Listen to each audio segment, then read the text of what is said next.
Hello students, स्वागत है आप सभी का इस वीडियो में जिसमें हम लोग प्रश्नावली 12.2 के वृत्तों से संबंधित क्षेत्रफल के क्वेश्चन आंसर देखने वाले हैं। इससे पहले वाले वीडियो में हम लोगों ने प्रश्न नंबर 6 तक देख लिया था। आज प्रश्न 7 देखने वाले हैं।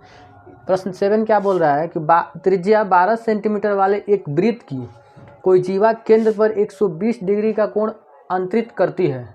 संगत वृत्तखंड का क्षेत्रफल ज्ञात करें। जिसमें पाई का मान दे दिया है।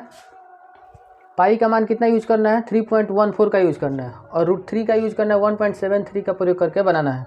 इससे पहले वाले वीडियो में हम 60 डिग्री दिया था, तो अगर 60 डिग्री था तो हम लोग समबाहु त्रिभुज का यूज करके त्रिभुज का क्षेत्रफल आसानी से निकल जाता था। और 90 डिग्री भी था तो आसान था, लेकिन 120 डिग्री दे दिया है तो थोड़ा सा इसमें ट्रिग्नोमेट्री का यूज करना पड़ेगा। साइन और कॉस का यूज करके तब त्रिभुज का क्षेत्रफल निकलेगा। और त्रिभुज का क्षेत्रफल निकाल लेंगे, उसके बाद लघु वृत्तखंड का क्षेत्रफल निकलेगा। और लघु वृत्तखंड के क्षेत्रफल में से त्रिभुज का क्षेत्रफल माइनस करेंगे तो क्या निकल जाएगा? संगत वृत्तखंड का क्षेत्रफल निकल जाएगा। वृत्तखंड का क्षेत्रफल निकालने के लिए पहले लघु वृत्तखंड का क्षेत्रफल चाहिए और उसमें से त्रिभुज का क्षेत्रफल माइनस कर लेंगे तो क्या आ जाएगा? वृत्तखंड का क्षेत्रफल आ जाएगा। यही ना था, तो देखिए ये वाला निकालना है हमको, वृत्तखंड का क्षेत्रफल। यही ना बोल रहा है ये वाला हिस्सा निकालने के लिए। तो ये वाला निकालने के लिए पहले लघु वृत्तखंड का क्षेत्रफल चाहिए, ये वाला पूरा का हिस्सा। फिर निकालेंगे त्रिभुज का क्षेत्रफल और लघु वृत्तखंड के क्षेत्रफल में से ये त्रिभुज का क्षेत्रफल माइनस करेंगे तो क्या आ जाएगा? वृत्तखंड का क्षेत्रफल आ जाएगा। फॉर्मूला यही था निकालने के लिए। लेकिन यहाँ पर दिया है 12 सेंटीमीटर त्रिज्या दे दिया है और ये दे दिया है 120 डिग्री। तो त्रिभुज का क्षेत्रफल का फॉर्मूला क्या होता है? 1/2 गुने आधार गुने ऊंचाई। लेकिन आधार तो हमको पता नहीं है, ना आधार पता है ना लंबाई पता है। तो इसके लिए साइन कॉस का फॉर्मूला लेकर तब आधार निकालना पड़ेगा और लंबाई निकालना पड़ेगा। यहाँ पे अगर 60 डिग्री रहता तो डायरेक्ट निकल जाता। समबाहु त्रिभुज के क्षेत्रफल से √3/4 गुने भुजा स्क्वायर से डायरेक्ट निकल जाता है इसका त्रिभुज का क्षेत्रफल। लेकिन यहाँ पे 120 डिग्री दिया है तो नहीं हो पाएगा। इसके लिए निकालना पड़ेगा साइन कॉस का फॉर्मूला का यूज करके। ठीक है, तो पहले हम लोग को निकालना पड़ेगा लघु त्रिज्यखंड का क्षेत्रफल, ये टोटल का, जिसमें आर दे दिया है इसमें 12 सेंटीमीटर और थीटा कितना दिया है? 120 डिग्री। पहले निकालेंगे हम लोग लघु त्रिज्यखंड का क्षेत्रफल। लघु त्रिज्यखंड का क्षेत्रफल कितना होता है? θ/360 गुने πr², यही ना होता है। थीटा कितना दिया है? 120 डिग्री बटा 360, 120 डिग्री थीटा दिया है गुने पाई का मान कितना यूज करना है? 3.14। रेडियस कितना दिया है? 12, रेडियस 12 दिया है। 12 गुने 12 दो हाली करना है, ये चल जाएगा 3 बार में, 3 चौका 12। ये इसको सोल्व करेंगे तो कितना आ जाएगा? 3.14 मल्टीप्लाई करेंगे 4 × 12 आ जाएगा 150.72 सेंटीमीटर स्क्वायर। इसके बाद लघु त्रिज्यखंड का क्षेत्रफल आ गया। अब त्रिभुज का क्षेत्रफल निकालना पड़ेगा। त्रिभुज का क्षेत्रफल निकालने के लिए क्या करना पड़ेगा? देखिए हम इसको बाहर निकाल रहे हैं। पहले ये जो त्रिभुज दिया है इसको यहाँ पे बना रहे हैं। ठीक है, OAB, इस पर से एक लंब डाल दे रहे हैं इस पे, इसको मान लो D। ये टोटल दिया है 120 डिग्री।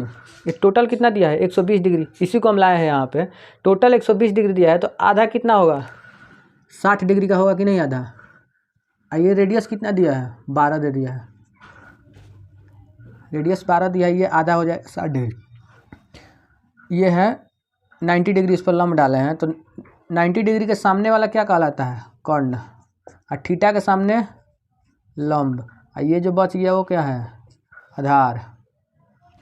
अब इसमें लगाएंगे हम लोग साइन। थीटा बराबर क्या होता है? P/H, यानी परपेंडिकुलर बाई हाइपोटेनस, लंब बटा कर्ण, यानी साइन थीटा के जगह पे 60 डिग्री बराबर लंब कितना है? DB बटा कर्ण कितना है? 12। साइन 60 का मान कितना होता है? √3/2 बराबर DB/12, यानी DB लिख लेगा तो कितना आएगा? ये कट जाएगा 6 √3 आ गया आपका DB। इसका मान आया है DB। हमको तो ये पूरा ना चाहिए, ए बी चाहिए। तो इस डी बी को अगर डबल कर देंगे तो ए बी आ जाएगा। देखिए डी बी ये इतना का आया है, ये 6√3 डी बी आया है, यानी ये वाला आया है। हमको पूरा चाहिए आधार, ए बी चाहिए। 1/2 गुना आधार गुना ऊंचाई होता है ना त्रिभुज का क्षेत्रफल, तो ये पूरा लेंगे तब ना आएगा ए बी। तो इस डी बी को डबल कर देंगे तो क्या आ जाएगा, ए बी आ जाएगा। यानी 6√3 को डबल कर देंगे तो ए बी हमारा मिल जाएगा। तो ए बी क्या हो जाएगा, ए बी बराबर क्या हो जाएगा, 2 into D B. D B को 2 से गुना कर देंगे, 2 गुने डी बी कितना है 6√3, यानी 6 दूनी के 12√3। ये अब ए बी आ गया। अब चाहिए ये वाला ओ डी भी चाहिए तब ना ऊंचाई, 1/2 गुना आधार गुना ऊंचाई। आधार तो आ गया, अब ये ऊंचाई चाहिए ओ डी। तो इसके लिए इसमें कॉस का फॉर्मूला लगाना पड़ेगा, कॉस से आ जाएगा ये। कॉस थीटा बराबर क्या होता है, b/h, आधार बट्टा कर्ण b/h। तो कॉस 60, थीटा 60 है, आधार कितना है ओ डी, आधार है ओ डी बटा कर्ण कितना है 12। कॉस 60 का मान कितना होता है 1/2, चेक करिएगा। ये हो गया ओ डी बटा 12, कटेगा तो कितना आ जाएगा 6, यानी ओ डी कितना आ गया 6।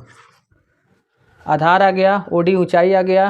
अब त्रिभुज का क्षेत्रफल निकल जाएगा कि नहीं, आधार आ गया, ये ए बी भी आ गया, ओ डी भी आ गया। तो त्रिभुज का क्षेत्रफल क्या होगा, यहाँ पर निकाल दिया जाए, यहीं पर निकाल रहे हैं। देखो ओ ए बी का क्षेत्रफल, ओ ए बी का क्षेत्रफल कितना होगा 1/2 गुने आधार गुने ऊंचाई, यानी 1/2 यहाँ पे है 1/2 गुने आधार, आधार कितना है ए बी गुने ऊंचाई कितना है ओ डी,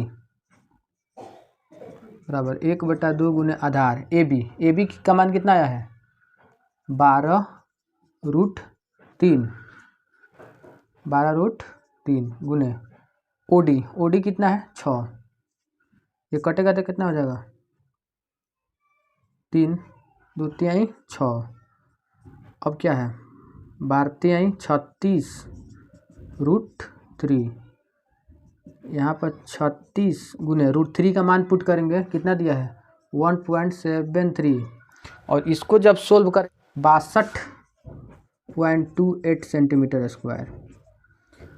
लघु वृत्तखंड का क्षेत्रफल निकल गया टोटल का, त्रिभुज का क्षेत्रफल निकल गया। अब लघु वृत्तखंड के क्षेत्रफल में से ये त्रिभुज का क्षेत्रफल माइनस कर देंगे तो क्या आ जाएगा, वृत्तखंड का क्षेत्रफल आ जाएगा। यहाँ पर देखिए निकाल रहे हैं हम वृत्तखंड का क्षेत्रफल।